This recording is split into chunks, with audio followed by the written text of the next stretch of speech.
QSI stock analysis next week and onward. Is it a buy or not? Watch this 1-minute video till the end to find out.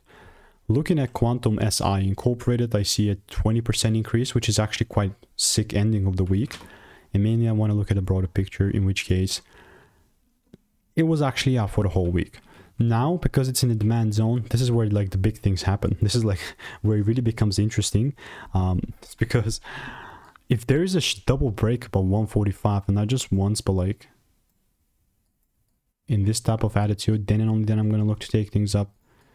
And I mean, once I see the shift, intraday trades can go crazy. They can go burr here, you know, but I'm just waiting for a little shift. So let me know what is your opinion. And if you want to make more money trading in a simple and lean way, click the first link in the description. That's a free newsletter. And I'm actually very curious to see if I have anything QSI related. Of course I do in the Discord.